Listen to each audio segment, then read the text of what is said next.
Sveiki, mėlyjeji, su jumis Jurijus Vavas. Senokai nesimatėme tiek video ekrane, tiek ir naujuose straipsniuose. Ir šiandien norėčiau pasikalbėti su jumis būtent apie pastovumą, apie veiksmų pastovumą, apie krypties pastovumą.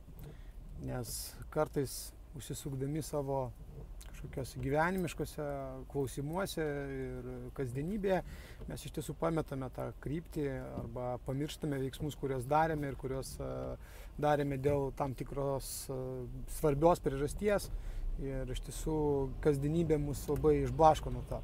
Taip atsitiko ir su sėkmės pamokų paskutiniais įrašais ir paskutiniais video prisistatymais arba pokalbiais ir visais kitais dalykais, kurie tenais vyko.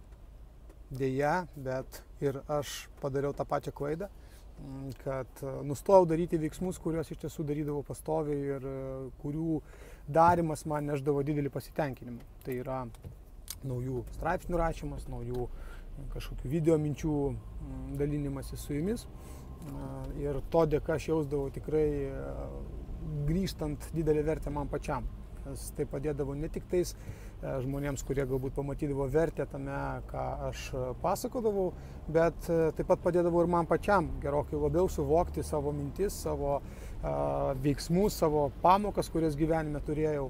Ir būtent dėl to tas dalinimasis turėjo būti pastovus. Ir jisai buvo iki tam tikro laiko pastovus, bet kaip ir minėjau, kažkuriuo tašku aš buvau dingęs šiek tiek iš eterio, iš ekrano ir šiandien ryte suvokiau, kad turbūt tas laikas užsitęsė per pakankamai ilgai ir reikia pradėti grįžti į savo kasdieninį ritualų kelią.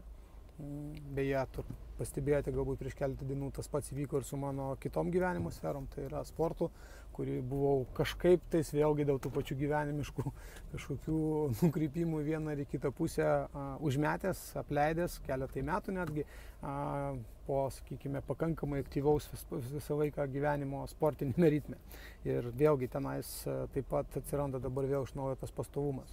Todėl kartais galime labai daug pasimokyti iš savo pačių klaidų ir aš sakyčiau, kad netgi iš savo pačių klaidų mes mokomės gerokai daugiau ir jos gerokai labiau įsimena negu iš kitų žmonių klaidų, nors sakoma, kad geriau mokytis iš kitų žmonių klaidų pigiau. Taip, galbūt pigiau, bet ar tos klaidos taip stipriai paveikia mus, ar tos klaidos taip stipriai įsimena mums kaip mūsų pačių klaidos. Tad ši klaida iš tiesų yra ta, kurią šiandien pats savo apmąstydamas suvokiau, kad kai kuriuose savo veiklose, kuriuose esu darantis, trūksta tam tikrų pastovumo elementų, tam tikrų veiksmų pastovių, kuriuos anksčiau darydavau, bet, kaip ir minėjau, dėl kažkokių priežasčių nustojau daryti. Todėl šiandien sveikinuosi su jumis su pranešimu, kad mes vėl pradedame naujų straipsnių serijas, naujų video minčių pasidalinimo serijas ir lygiai taip pat laukiu jūsų klausimų į rubriką Klauskite Jurijaus, namų verslo paslaptis, kuriuose atsakysiu jums, padėsiu jums remdamasi savo patirtimi, kurią sukaupiau per būtent internetinio verslo, tinklės rinkodaros bei kitokių galbūt visiškai tradicinių verslų vystymo laikotarpį. Ir tomis žiniomis esu pasiruošęs atvirai dalintis su jumis. Taigi laukite naujų rubrikų, laukite naujų straipsnių, laukite naujų video ir aš lygiai taip pat laukiu komentarų, laukiu klausimų iš jūsų, kad žinočiau, kas yra aktualu jums ir kas rūpi jums. Tai iš ties padeda labiau išlikti tame kelyje nuosekliu, labiau išlikti pastoviu ir tokiu būdu padėti ir jums gauti tą vertę.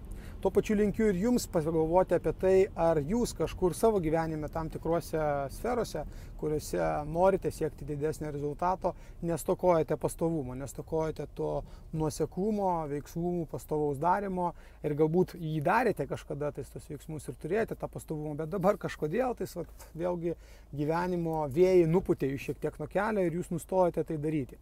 Ir jeigu nebegaunate to rezultato toje sferoje, kurį gaudavote anksčiau, kaip tik paklauskite savęs, ar veiksmai, kuriuos aš darau dabar, yra tokie patys, kaip aš darydavau anksčiau. Tikiuosi, kad tai bus naudinga jums linkiu, kad jeigu to nedarote, tie veiksmai pastovus atsirastų ir mes su jumis pradėsime girdėtis, matytis ir skaitytis vėlgi dažniau tiek sėkmės pamokose, tiek ir kitose mūsų interneto projektuose. Su jumis buvo Jurijus, iki kitų kartų. Sėkmės!